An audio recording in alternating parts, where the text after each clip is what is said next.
Hello बच्चों, स्वागत है आप सभी का हमारे एमपी बोर्ड की ऑनलाइन क्लास पर। और आपके सामने आ चुके हैं एक बार फिर से हम एक नई क्लास के साथ, नए सेशन के साथ। और आज हम बहुत ही इंपॉर्टेंट चीज़ें करने वाले हैं। मीन्स क्लास 10th की जो फर्स्ट चैप्टर हमारा मैथ है, रियल नंबर्स, उसके बारे में जो एमपी बोर्ड में बेसिक कॉन्सेप्ट है, आज उसके बारे में हम चीज़ें समझने का प्रयास करेंगे। और ये सेशन आपके लिए बहुत इंपॉर्टेंट होगा, क्योंकि अगर ये सेशन मिस करते हो आप, तो आने वाले जो क्लासेस होंगी हमारी, वो आप बिल्कुल मिस करते रहोगे। तो जो हमारी डेली का रूटीन है, क्लास है, वो डेली रेगुलर आपके पास आएंगी। अगर आप चैनल पर नए हैं तो चैनल को बिल्कुल सब्सक्राइब कर लीजिएगा। तो चलते हैं आज की क्लास के अंदर। जो हमारी आज की क्लास है वो कक्षा 10 के लिए रहेगी, कक्षा 10 मैथ के लिए रहेगी। और उसका नाम होगा रियल नंबर। क्या नाम होगा? Real number. रियल नंबर का मतलब क्या होता है? वास्तविक संख्याएं। वास्तविक संख्याएं। अच्छा, इसके में क्या क्या पैरामीटर्स है वो चीज हम सीखेंगे आज। अच्छा, सबसे पहले अगर इसके बारे में समझना है तो आपको प्राकृतिक संख्या के बारे में समझना पड़ेगा। आपको पता है कि प्राकृतिक संख्या क्या होती है? जैसे मान लो लिख दो 1, लिख दो 2, लिख दो 3, लिख दो 4, लिख दो 5, लिख दो, कहां कहां तक? अनंत तक। अगर आपसे कोई गिनती पूछ रहे तो क्या होता है? प्राकृतिक संख्या होती है। अच्छा, इंग्लिश में बोलते हैं नेचुरल नंबर। क्या बोलते हैं? Natural number. सेकंड, अच्छा, जो पूर्ण संख्या क्या होती है? पूर्ण संख्या क्या बोलते हैं? Whole number. Whole number. अच्छा, ये क्या होती है? अच्छा, कोई भी संख्या जो जीरो से चालू होती है, 0, 1, 2, 3, 4, 5, ऐसे ऐसे करके कहां तक? अनंत तक। तो ऐसी संख्याएं क्या होती है? होल नंबर्स होती हैं। अच्छा, पूर्णांक संख्याएं क्या होती हैं?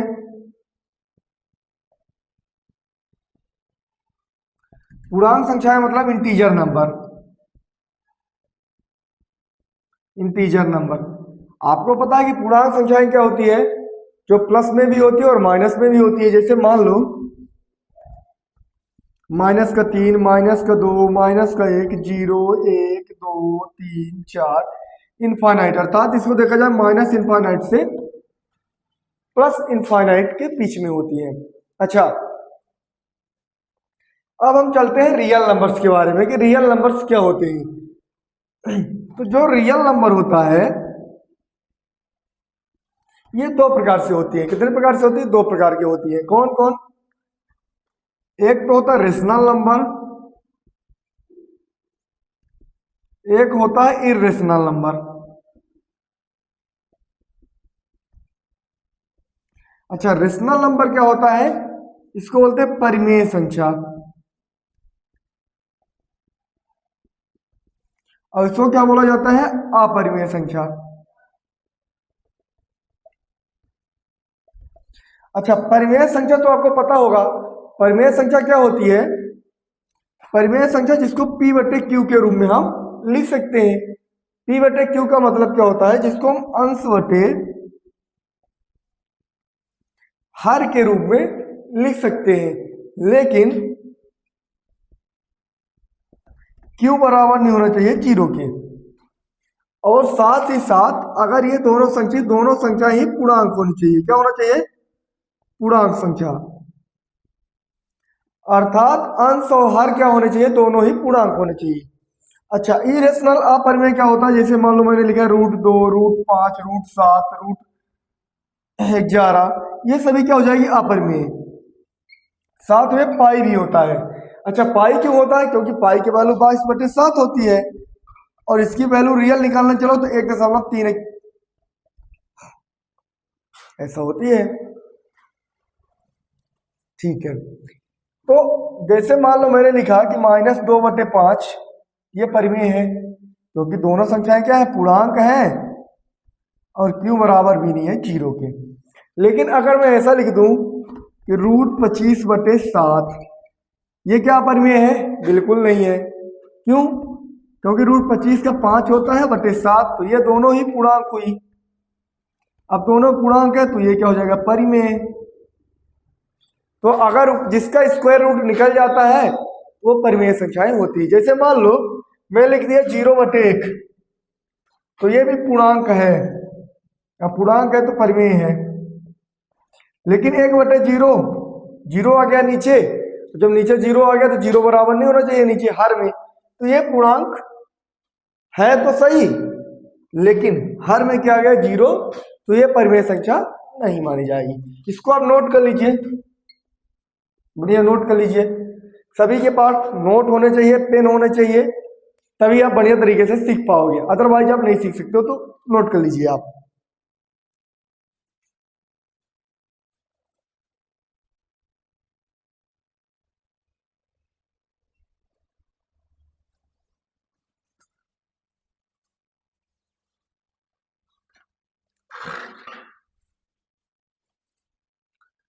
ठीक है, नोट कर चुके होंगे, इसको मैं रफ किए देता हूं।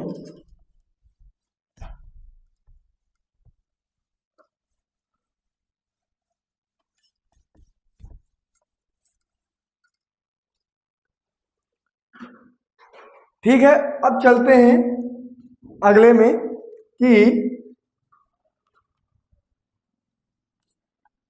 गुणनखंड कैसे निकलता है।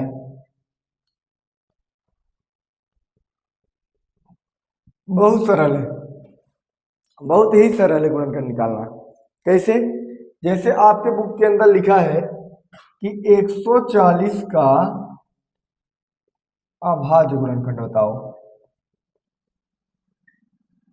ऐसे क्वेश्चन लिखा है। बहुत सिंपल है, अच्छी तरीके से समझेंगे 2 नंबर फिक्स आता है। 2 से काटेंगे, 2 सत्ते 14, 2 शून्य शून्य, फिर 2 से काटेंगे, 2 तिहाई 6, 1 बचा, 2 पंचा 10, 2 से नहीं कटेगा, 3 से नहीं कटेगा, 5 से काटेंगे, 5 7 35, 7 एकम 7। अभाज्य गुणनखंड निकालना है, अर्थात इसका फैक्टर बनाना है। फैक्टर हो जाएगा 2 की पावर 2, 5 की पावर 1 और 7 की पावर 1। ये हो जाएगा इसका फैक्टर हो जाएगा। क्या हो जाएगा? इसका फैक्टर हो जाएगा। ठीक, अगला क्वेश्चन जैसे मान लीजिए वो दिया 196 का बताओ, किसका? 196 का। तो 2 नमा 18, 2 अट्ठे 16, फिर 2 से काटो, 2 चौको 8, 2 नमा 18, फिर 7 से 7 सत्ता 49, 7 एकम 7। तो इसका भी फैक्टर आप बना लो।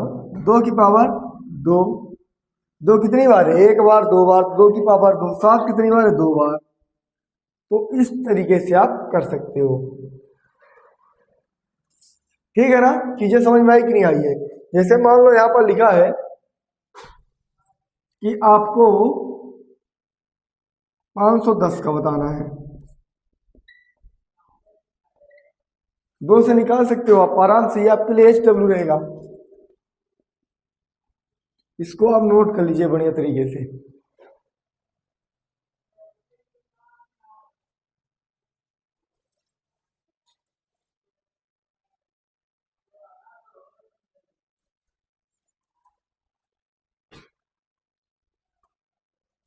ठीक है, इसको हम नोट कर लीजिए। अच्छा, अगला क्वेश्चन चेक करते हैं। जैसे मान लीजिए लघुत्तम समापवर्तन, महत्तम समापवर्तन कि लघुत्तम कैसे निकालते हैं, महत्तम कैसे निकालते हैं। बहुत ही सिंपल है।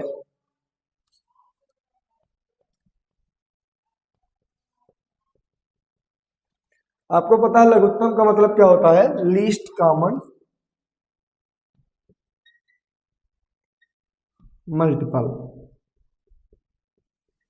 और इसका मतलब क्या होता है? Highest common factor.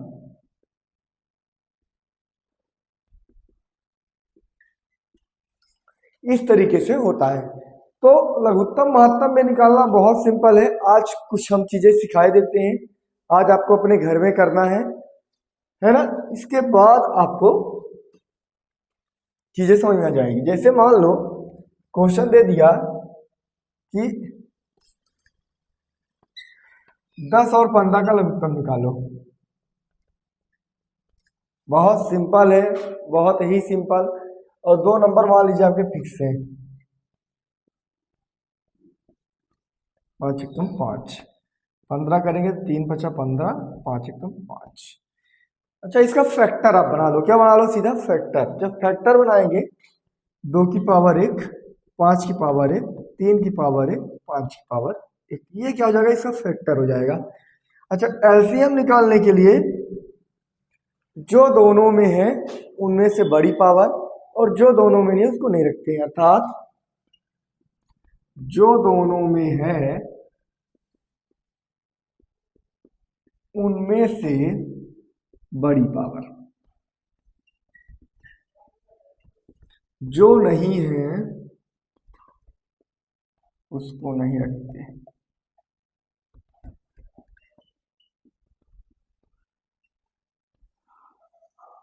जो दोनों में है उनमें से बड़ी पावर और जो दोनों में नहीं है उसको नहीं रखते हैं। क्लियर है ना? अच्छा, दोनों में क्या है, देखो 5 की पावर 1, 5 की पावर 1 समान है तो समान पावर रख लेंगे। जो दोनों में नहीं है उसको भी रखते हैं, उसको भी रखते हैं, उसको भी रखते हैं।